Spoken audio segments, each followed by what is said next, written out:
Hospital in any home. Perhaps a phrase you've never heard before. Today we're going to dive into the opportunities that we have to deliver that future. Quickly, some brief disclosures. All right, I'm going to take you to 1983. Raise your hand if you remember this article. Yeah, a few in the back.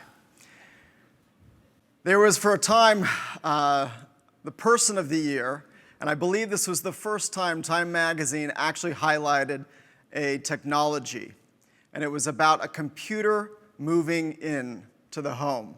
Now, you might remember, a few years earlier, Bill Gates, Paul Allen had created a vision. They'd shared that vision with the world. That vision was a computer in every home. That was radical at the time.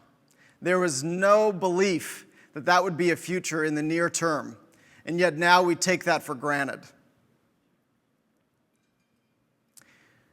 We're going to go on a same journey today to think how we can make that a reality for hospital care, a hospital in any home. Now you might find that extremely disconcerting to think about hospital level care being delivered in the home. I get it. I'm an emergency doc. I constantly take care of folks that desperately need the most treasured societal resource we have for health, a hospital. But at the same time, we're going to go on a journey about how we can take this to people's homes. To help us in that journey, I thought I'd share this slide with you. This is a picture I took. It sits in Mass General. It's a surgeon, a French surgeon. The year is 1839. He says, "To escape pain in surgical operations is a chimera which we are not permitted to look for in our day. Knife and pain and surgery are two words which never present themselves the one without the other in the minds of patients." And he notes, it is necessary for us surgeons to admit their association. Enter, a few years later, 1846. Who knows this location? It is the Ether Dome. Right in Mass General, 1846, a few innovators get together, a doctor, a chemist, and a dentist, and they use ether for the first time in public sphere to give anesthesia. The patient noted that afterwards he felt as though it were a scratch on his neck. He had had a tumor removed in his neck, but he didn't experience pain. That relationship that was once so tethered together, knife and pain, had been disrupted. Now, don't get me wrong, there's still plenty of pain with surgery afterwards, right? But this idea, this coupled relationship that was once so tight, had been decoupled. The same thing we are doing with hospital-level care and acute care. We can actually decouple that relationship. What we're moving towards is this concept of a home-centered, hospital-supported acute care delivery system.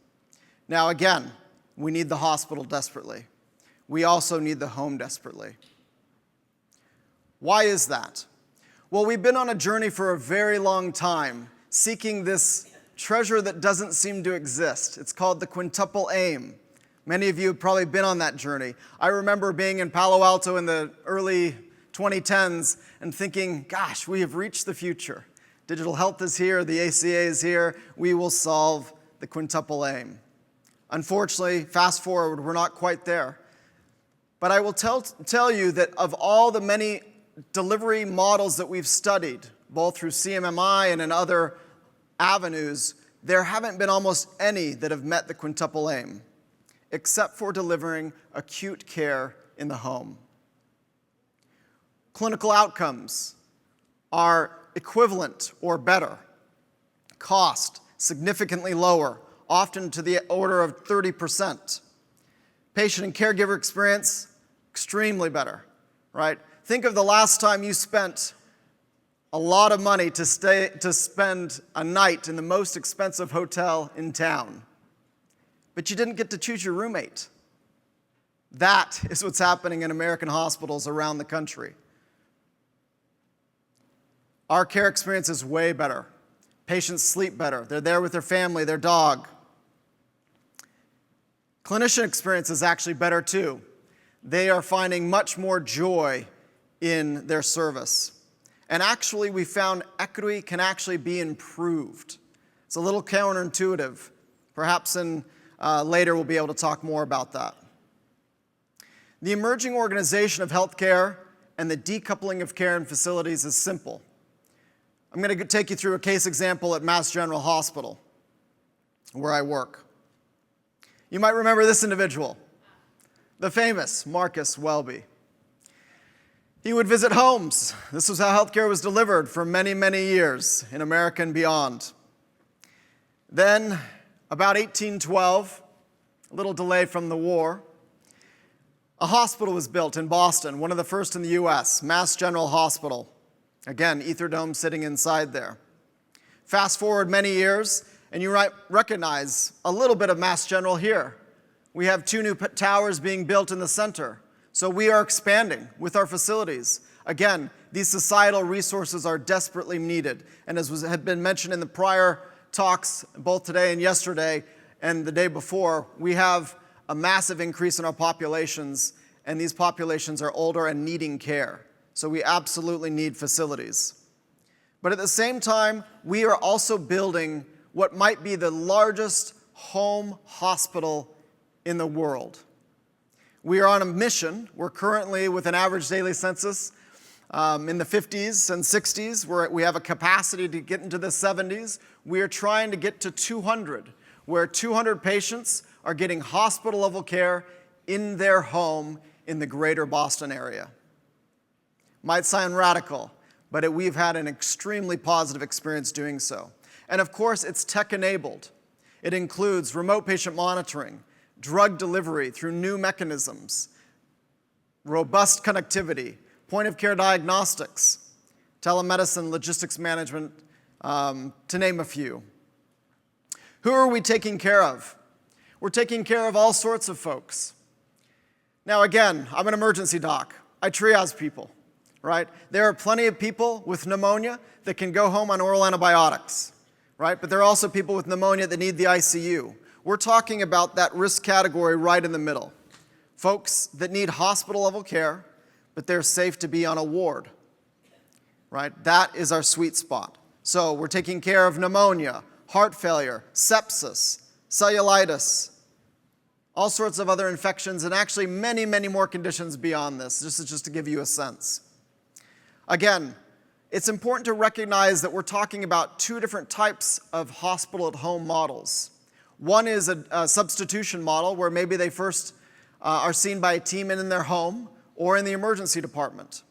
That team will do a quick evaluation, a lot of diagnostics, and determine perhaps that it's safe for them to be hospitalized at home. There's another model, though, as well that's worth mentioning, especially when you heard the word sepsis and you thought, man, that doesn't sound safe. That's the transfer hospital-at-home model. Much like they come out of an ICU to the floor, they would come from the floor on perhaps day 2 to 3 and be transferred to their home. They're not being discharged. They still need hospital-level care, but they're actually getting that in the comfort and convenience of their homes. We're on a journey. This is very much about a tech-enabled journey. It still absolutely needs people and process. We published some of our journey in New England Journal Catalyst just a couple of years ago, and I invite you to check that out and take a look at all the opportunities that we're talking about through in varied lanes of remote patient monitoring, clinical team coordination, supply chain management. Ultimately, what we're trying to reach, again, is a hospital in every home, a hospital in any home. There are several key areas for tech enablement. Again, people and process are crucial, but we're talking here mainly today about the tech enablement. 1 is on patient selection. 2 is on managing clinical risk. And 3 is on the supply chain, the holy grail, if you will. When we think about this, of course, especially for the clinicians in the room, you might feel a little uneasy, and I get that. Again, I'm an emergency doc. We don't always like how people go and how they experience their acute care, because sometimes it's unpredictable. As you see here, clinical risk is dynamic. Sometimes it might actually go up when we expect it to go down. The good news as you study the research in this space is what we found is about only 1% to 5% deteriorate in the hospital and need ICU level care. It's not that much. Unfortunately though, we remember them and they scare us because those patients unfortunately sometimes do poorly. So there's a huge opportunity to think carefully about selecting the right patients and proactively sensing their dynamic physiology.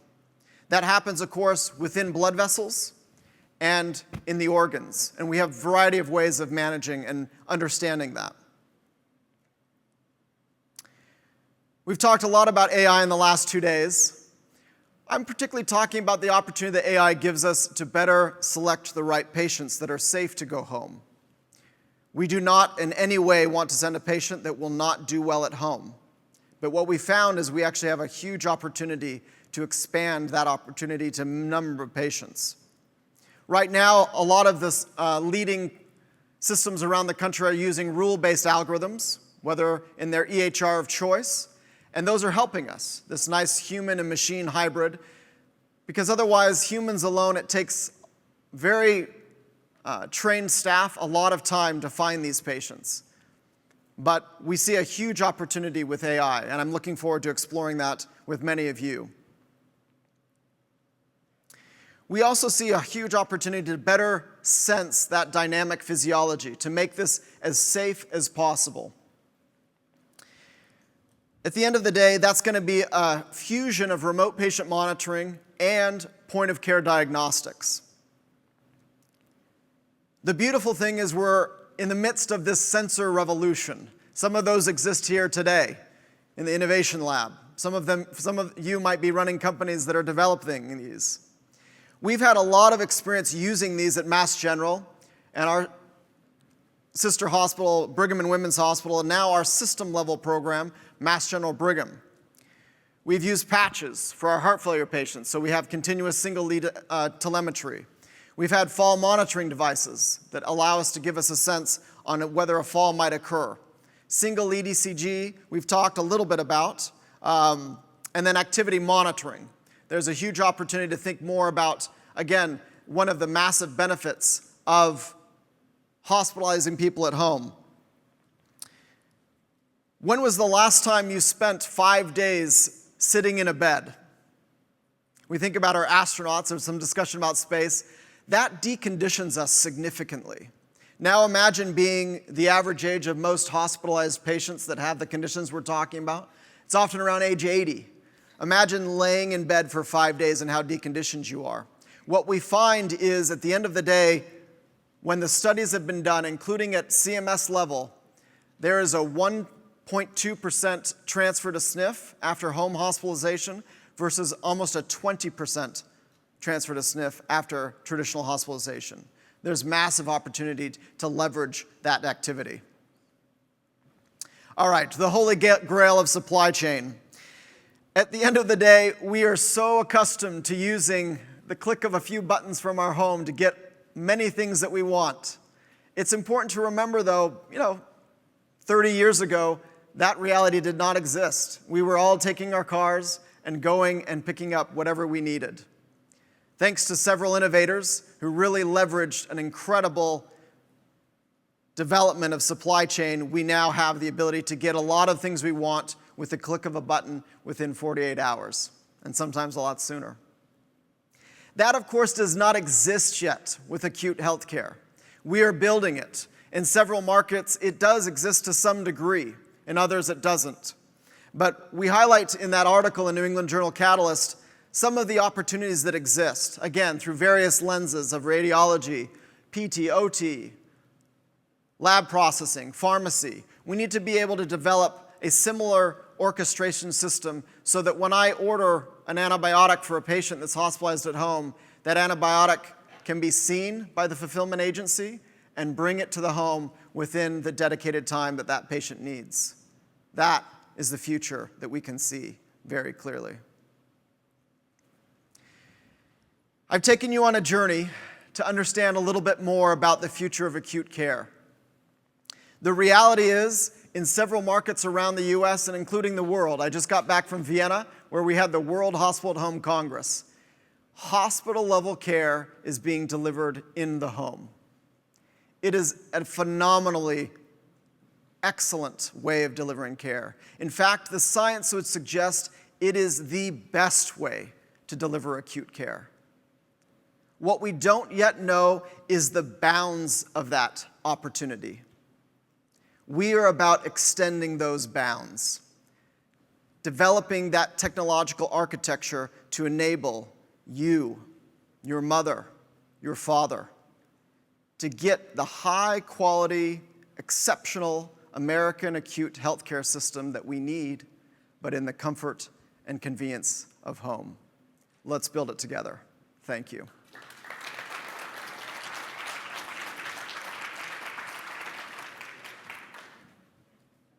All right, amazing. Thank you. Incredible work. Wow, aren't you all so excited? We're going to go back to the Marcus Welby, MD days. What's old is new again, and really bringing the humanity, right?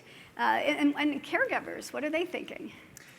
You know, at the end of the day, a lot of people are concerned that we're going to overburden caregivers when this transition happens. What we've actually found, though, is actually, again, the opposite. That caregivers are actually also very disrupted by going to the hospital. They hate having to drive the 20 to 40 minutes. They hate having to find parking. They hate having times when they can visit their family member and when they can't. So yes, there are some disruptions that happen to their life when we hospitalize their loved one at home. Again, we're not asking them to do any medical care, just things they would normally do for their loved one. But at the end of the day, these disruptions are much less than the disruptions of being hospitalized in a brick and mortar facility. Amazing. Thank you for the important work. Okay, all right. thank you.